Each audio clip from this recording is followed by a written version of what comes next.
Welcome sa ating channel. Dito naman tayo sa ating farm. Mag-ispo tayo dito. Doon tayo ng ating ulam.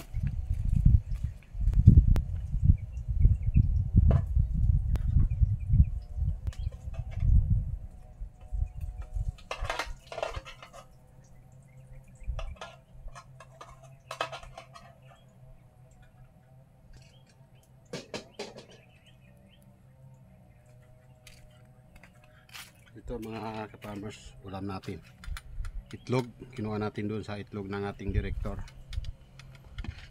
Itlog ng manok niya.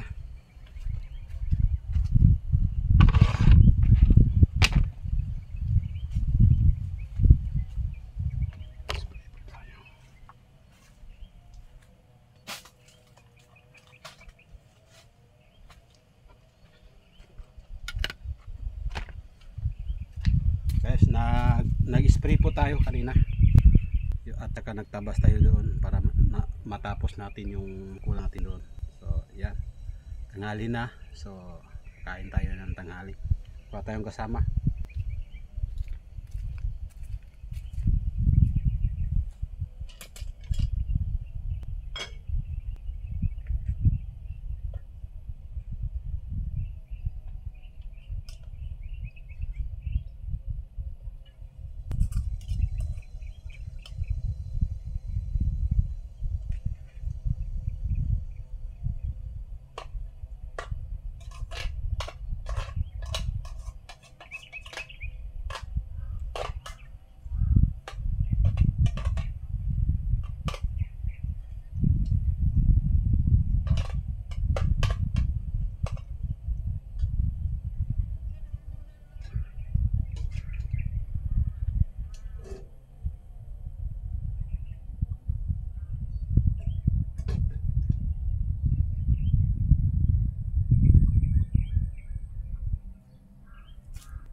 So ito mga ka-farmers, kape tayo.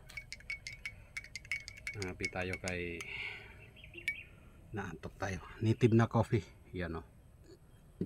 Tsaka meron tayong itlog na ulam ngayon. Yan, itlog ng manok.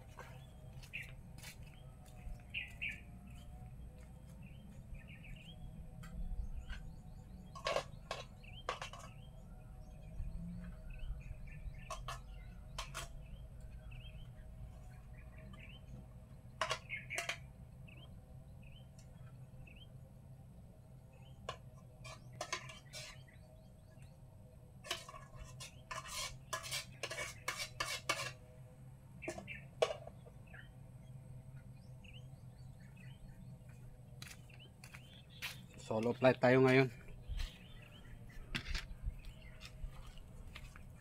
tayong kasama.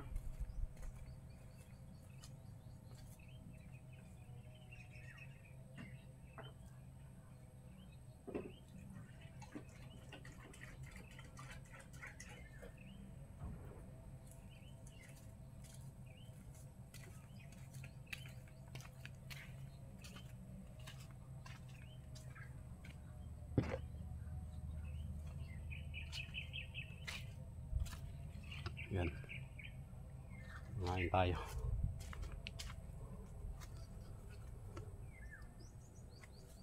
Galing man natin itong mga spray baka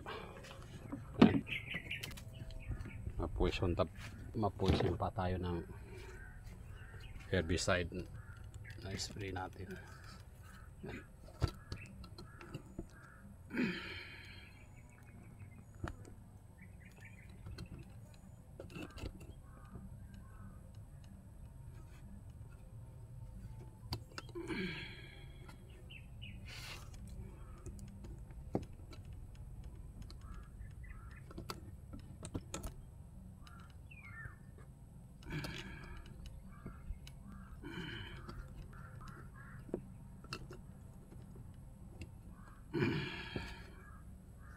Ayan.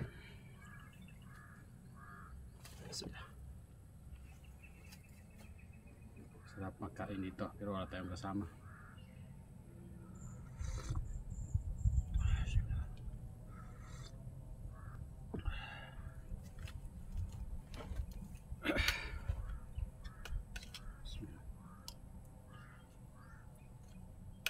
Hindi tayo nakagulay kay tayong oras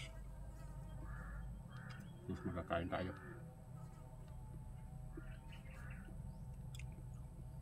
Tapos naman tayo sa ating trabaho.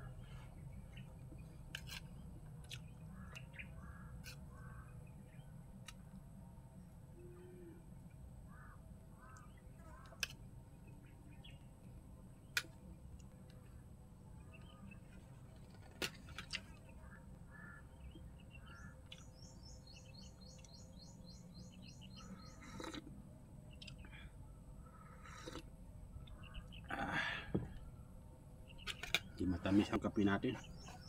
Dagdagan natin.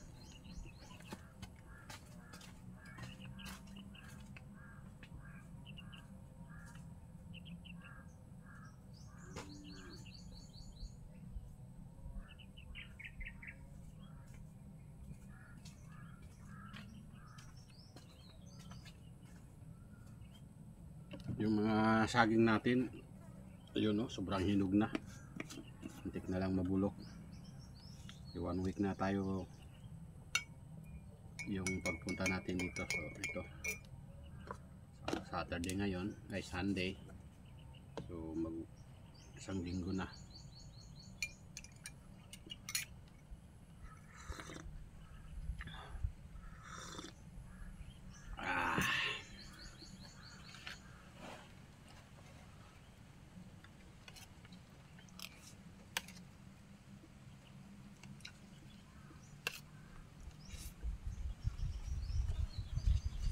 Paano natin ito kay baka mahulugan ng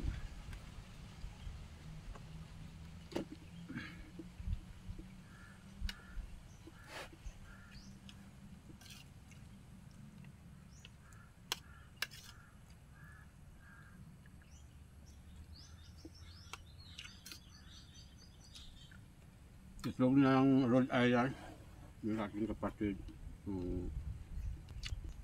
Iprito natin ito yung itlog. Yung manok natin hindi pa nagpisa, diyan pa nila kanyang pugad.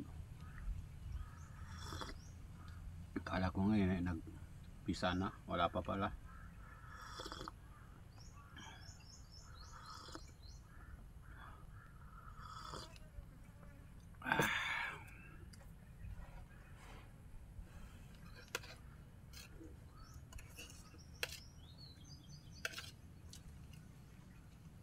Isang baso yung nisayang natin.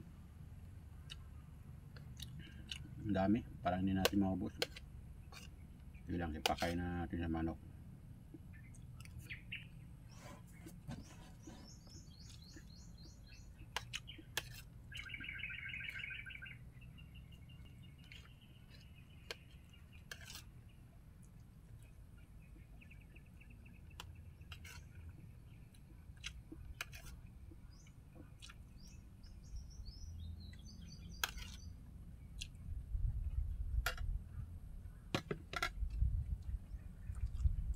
masyado yung ahas doon sa baba, yung sa puwit ng paper tray. May butas siya doon sa may nuno, ano, butod, malaking butas. So hinaya na natin pinatay. Patay yung kasama malaki, parang mga ganito kalaki yung ahas doon, hindi rin umalis.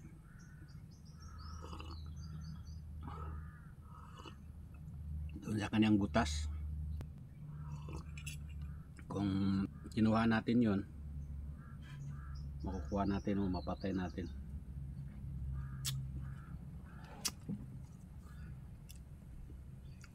Nakakatakot yun, baka tutok tayo.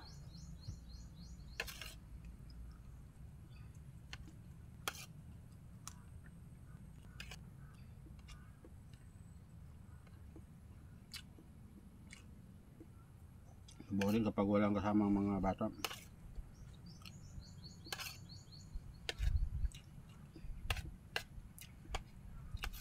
Kasi tayo nakapunta dito, supposed to be punta tayo dito, kaso lakas ang ulan, dalang araw umulan, mahirap pumasok. Kung nag-araw lang, sana kapunta tayo, sakyan natin yung bunggo para madala natin itong mga kahoy natin. Ang dami ng kahoy dito.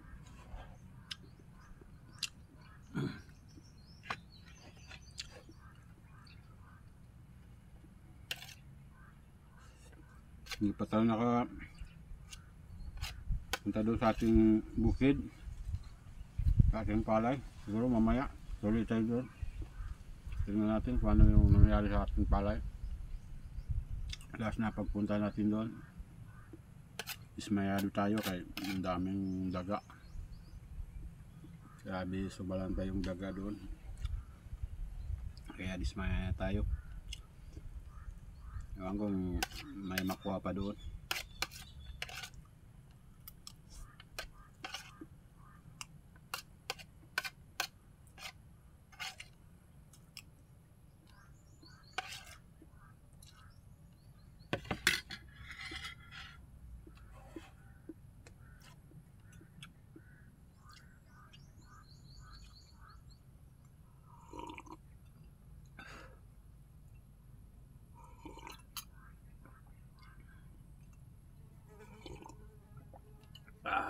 Sarap. Sarap ng coffee na native.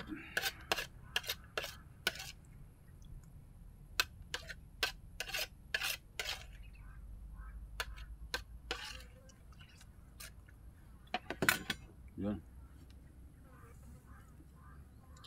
Tapos meron pa tayong sinugbang saging doon na hinog.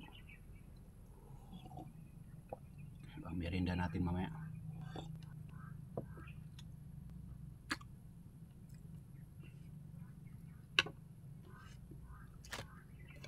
Parang uulan na rin.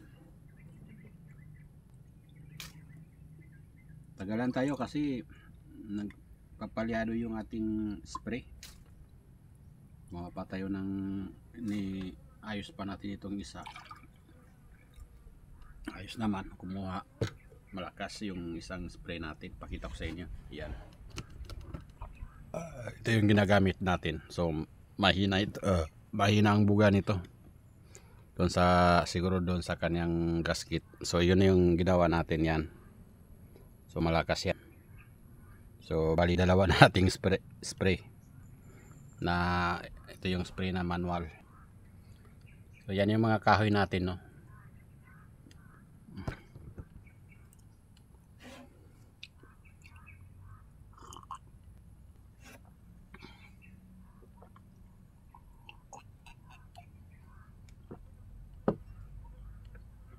Sprayan natin ng stand out yung kugon doon na makapal. Pagkatapos natin tabasan, siyempre tumubo ulit. So yun, nisprayan natin para hindi agad-agad tumaas. Mga siguro bukas dali natin yung grass cutter natin dito para mag grass cutter natin itong mga gilid ng bahay natin. Dadaanan natin mamaya doon sa school yung ano yan, yung pang nylon para magamit natin dito. Yung palay ng dyan sa katabi natin, ganda ng palay nila dyan. Mas maganda pa doon sa bukid, sa Basakan. Mababang palay yan mga ka-farmers.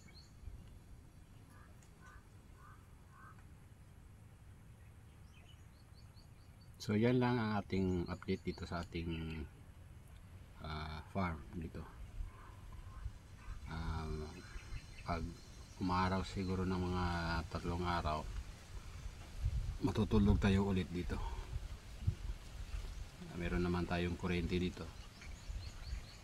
Yun na nga, hindi lang tayo makapunta dito na malakas ang ulan, mahirap pumasok. So yan mga ka-farmers, maraming salamat sa patuloy na pagtangkilik sa ating Gintong Palad channel. Maraming salamat.